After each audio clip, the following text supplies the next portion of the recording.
Now, folks, I know that this sequence of videos on Jared Manny Hopkins will probably not be watched by any of you, and that makes me sad. Hopkins is, in all my many years of teaching the Leaving Cert and reading a lot of poetry, he's my favourite poet. He blows my tiny mind. He's got a good chance of being on your Leaving Cert. He is not Irish, even though he lived in Dublin, buried in Glasnevin Cemetery. He's not a woman, so he doesn't fit into either of those two categories. He's one of those poets I refer to as the dogs, the dead old greats. Not Irish, not female, but regarded as one of the great poets of the English language. And Hopkins certainly is at the very top tier. So we're going to look at a number of videos now on this guy. Before we do, we're on page 181 of the paper 2 notes book. There's a bit of a bio there, and then there's a note on inscape and rhythm, particularly sprung rhythm. We'll come to that in a different video. It's not massively important for the Leaving Cert. If you were studying Hopkins in university, it becomes quite complicated. I don't want to drag you down into that kind of overcomplicated academic side of him at the moment. I just want to read these poems because they are unbelievably good. So we're going to start on page 183 with God's Grandeur. Now, Hopkins, you may not know this, you may know it, was a Jesuit priest, a Roman Catholic priest. And he had a devout sense of faith. And for Hopkins, the beauty of the world reflected his religious faith. In the beauty of the world, you could see God's presence. And he writes these poems, God's Grandeur, Spring, and The Wind Hover are the three that I teach, which are intense, joyous celebrations of the beauty of the natural world. And the reason for those celebrations, that sense of intense joy, is because of his appreciation of beauty, but also his sense that, look at the first line of this poem, the world is charged with the grandeur of God. Straight away. Oh my God, I love him so much. You might notice the alliteration of the G's there, grandeur and God. You might notice that very declaratory tone. He is like extremely confident. He's making a statement at the beginning. And that's like a thesis, where almost like the language of argument here. He's making a statement and he's saying this is a fact, and now he's going to prove it in the poem. The world is charged, filled with, it's like electric with the grandeur of God. He says it will flame out like shining from shook foil.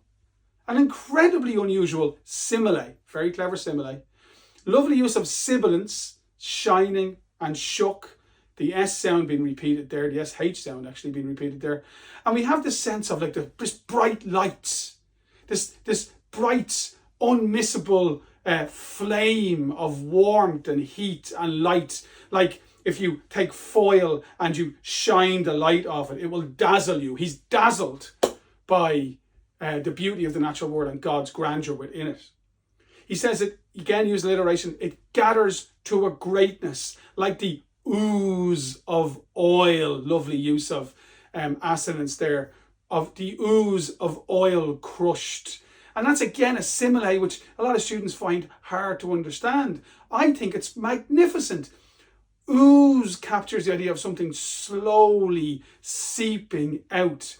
The oil crushed is referring to like olive oil or anything where you have to it's a slow process to remove oil from in an agricultural process. So in other words, he's talking about how sometimes God's grandeur is just there, like it will shine out, it will flame out and you'll just see it. Other times you have to take a little bit more time. It's not that obvious, but it's there, like the ooze of oil crushed.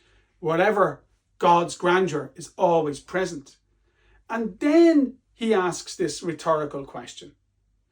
Why then do men not wreck his rod?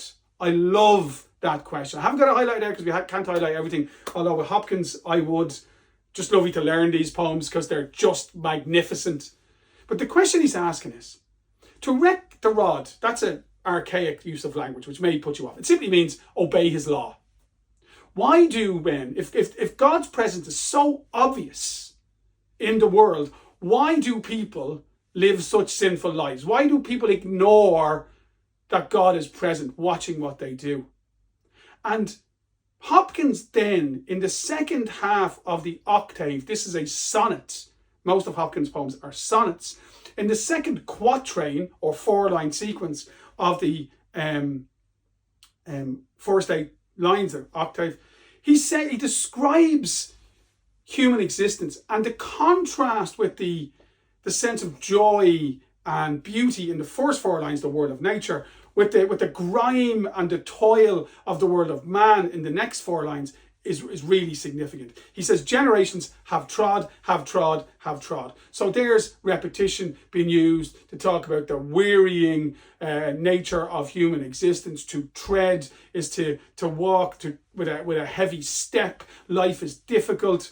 And then he says, in one of the best lines of the poem, all is seared, bleared, smeared with toil, and wears man's smudge and shares man's smell. Now, is he talking about environmentalism there? We could certainly see it. He's living in the era when the Industrial Revolution has just happened and human beings have realised just how much they can exploit nature. So nature is being destroyed by trade, seared, smeared, bleared. A great example of assonance. The rhythm of that line is so clever. It's so memorable. It just sings out of the page. Bleared means, our vision is becoming, we can't see with clarity anymore. Smeared is dirty. Seared is scarred by. So he's looking around him and he sees a world which is being, which is losing its connection with what matters. And for what matters for Hopkins is the spiritual world, the spiritual realm. And what he says is that, all around us, people are just obsessed with money and mercantilism and industry. And he comes up with this unbelievable image in the last line of the first stanza, when he says, the soil is bare now, nor can foot feel being shod. I'm going to write something down here. Apologies for the state of my handwriting. Sorry. That's the wrong pen.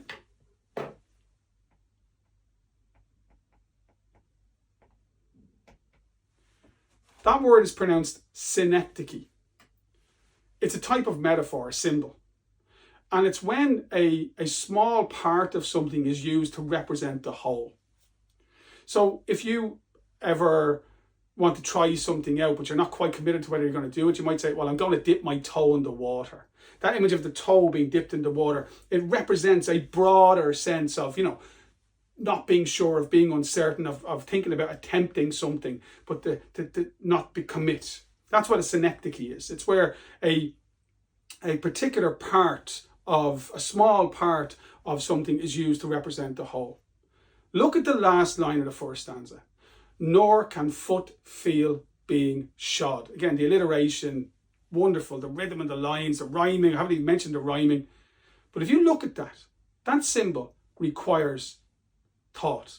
It's challenging. It's interesting. It's really, really clever. When we're born, we're not born wearing shoes. Shoes are man's creation. They are something which we manufacture. They're not God's creation. The foot is God's creation.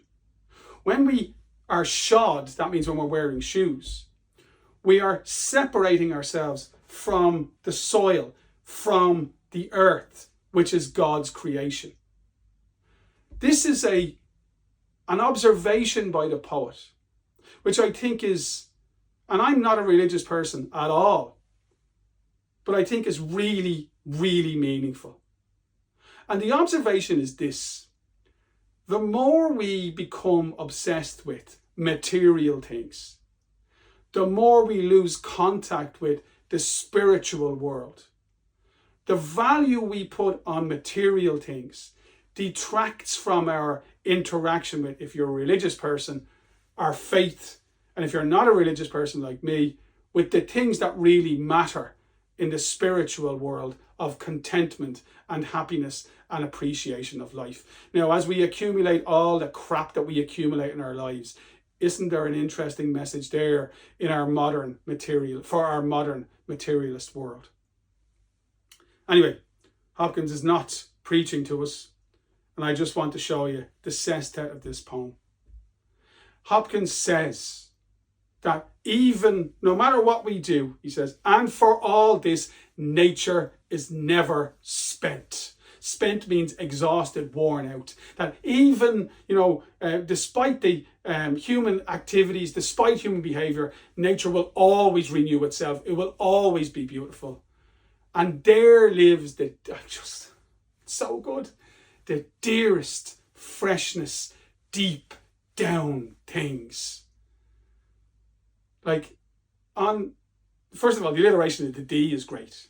The dearest freshness, deep down things. The S sound, dearest and freshness things. There's just a rhythm to that line. Because when he talks about fresh, he keeps bringing up images of like water coming from the earth and being invigorating. But he's not talking about the physical sense. He's talking about the spiritual, the emotional, the psychological self.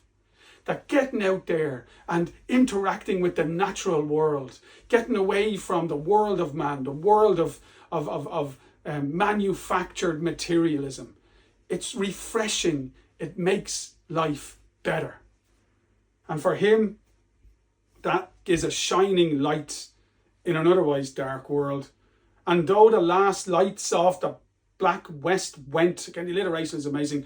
And then this typical Hopkins exclamation, oh, morning at the brown brink eastward springs, because, and here's another reference to, religion being an overt presence in this man's life and poetry. The Holy Ghost over the bent world broods with warm breast and with, bright wings.